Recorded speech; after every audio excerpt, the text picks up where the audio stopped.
So for part A, we've got this is our chi-squared test, isn't it?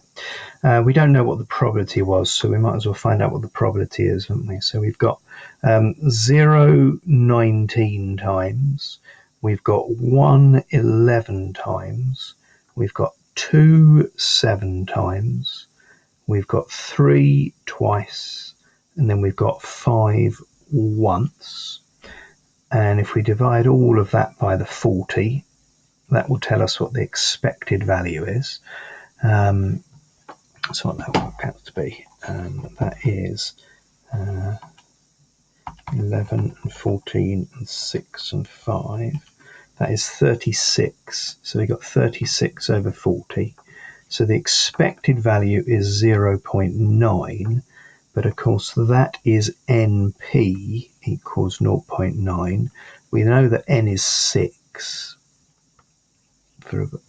So that says 6 divided by 0.9 is the 0.15 that they wanted us to go for. So there's the first little bit. Now there's 8 marks in all of this. So let's start off. H0 is a binomial, is a suitable distribution.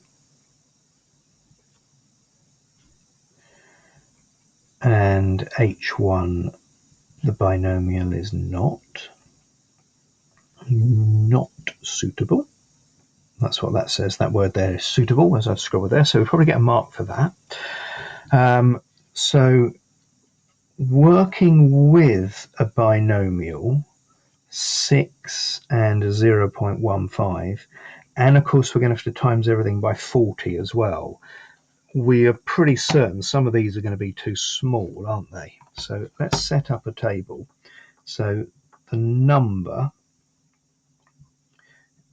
0, 1, 2, 3. I'm just going to go that far to all right, maybe 4 as well.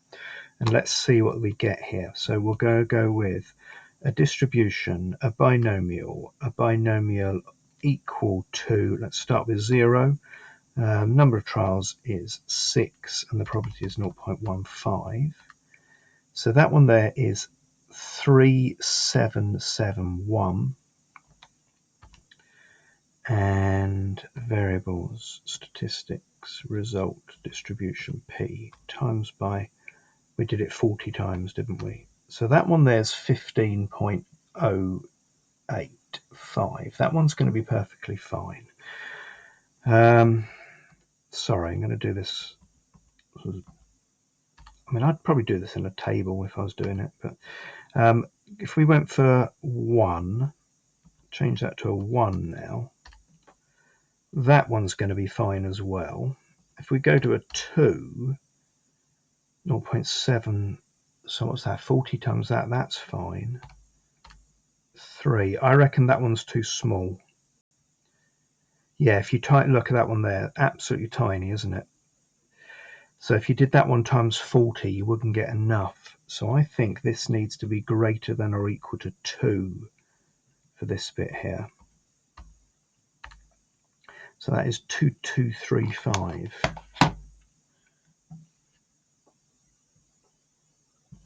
Yeah, I've probably done that quite badly. But I'm just doing this live as I would do it if I was thinking about it. So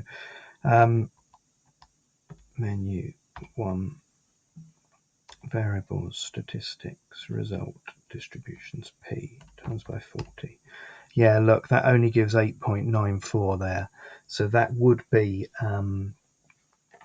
the issue. We're going to have to combine all of these as we've got them, because the others are less than 1. I didn't do the 1, did I? I'll do that as well. Let's just do that. Distributions, binomial, change that to a 1. Don't need to do this. So that's 6228. Menu 1. I want to do variables, statistics, result, distribution P times by 40. And so that one there's 24.9. That looks like that adds up to 40 as well, doesn't it?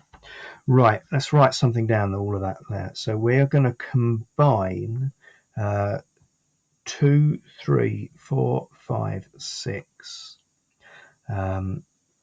since frequencies, since expectations, not since expected for 3 is less than 5.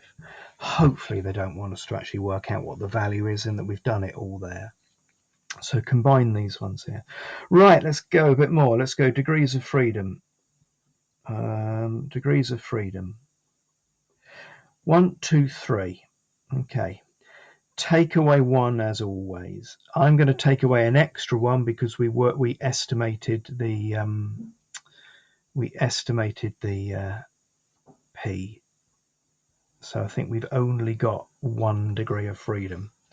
So what is my critical value then? My critical value on 1 degree of freedom. So menu, statistics, distributions, chi-squared, inverse chi-squared. We are doing a 10% test on 1 degree of freedom, which gives us a critical value of 2.7055. Now, what did we get? We got 2.6. So 2.689 is less than the critical value, so do not reject H0. Evidence suggests binomial suitable.